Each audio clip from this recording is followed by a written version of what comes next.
Mr. Noisy was a very, very noisy person indeed. For example, if Mr. Noisy was reading this story to you, he'd be shouting at the top of his voice. And the top of Mr. Noisy's voice is a very loud place indeed. You can hear it 100 miles away. For example, when most people sneeze, you can hear them in the next room.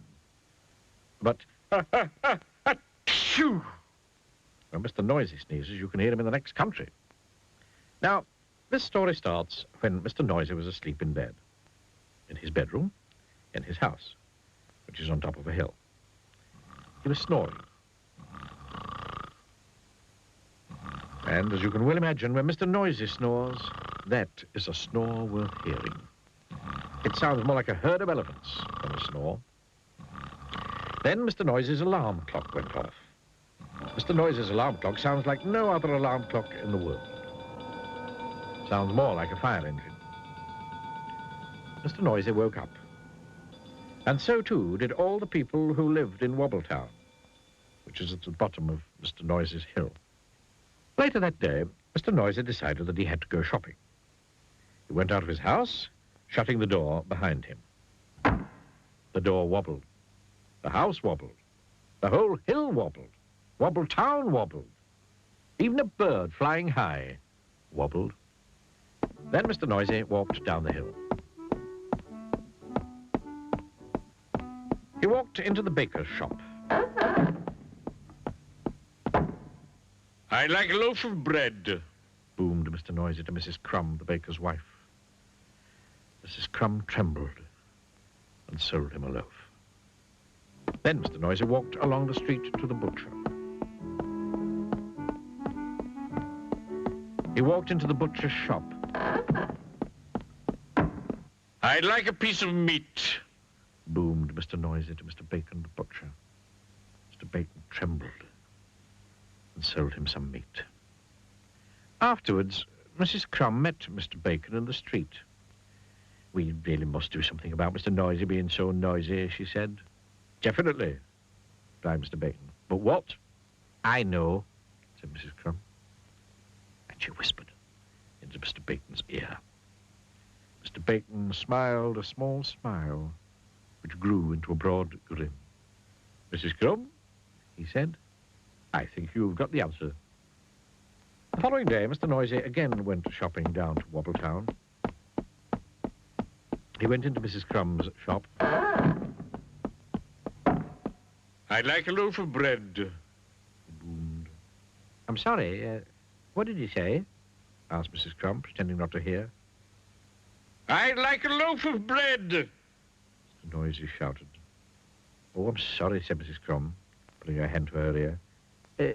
Could you speak up a bit, please?"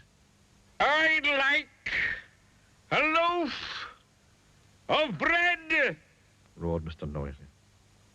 "I can't hear you," replied Mrs. Crumb. Mr. Noisy gave up and went out. Mr. Noisy went into Mr. Bacon's shop. I'd like a piece of meat. He boomed. Mr. Bacon pretended not to notice. I'd like a piece of meat. Mr. Noisy shouted. "Did you say something?" asked Mr. Bacon. I said I'd like a piece of meat, roared Mr. Noisy. "Beg your pardon?" said Mr. Bacon. Mr. Noisy gave up and went out and went home and went to bed, hungry. The day after, Mr. Noisy tried again. He went into Mrs. Crumb's shop. I'd like a loaf of bread. Boom. "A what?" asked Mrs. Crumb. Mr. Noisy started shouting at the very top of his voice. A loaf of... Then he stopped. Then he thought. And then he said quietly, "I'd like a loaf of bread, please, Mrs. Crumb." Mrs. Crumb smiled. "Certainly," she said. Then Mr. Noisy went into Mr. Bacon's shop. I'd like a piece of meat. He boomed. "Did you say something?" asked Mr. Bacon. Yes, I did. Shouted Mr. Noisy at the very, very top of his voice. like a... Then he stopped. And then he thought. And then he said quietly, "I'd like a piece of meat, please, Mr. Bacon." Mr. Bacon smiled. "My pleasure," he said.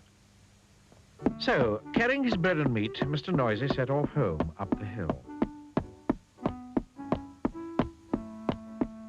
And then he stopped.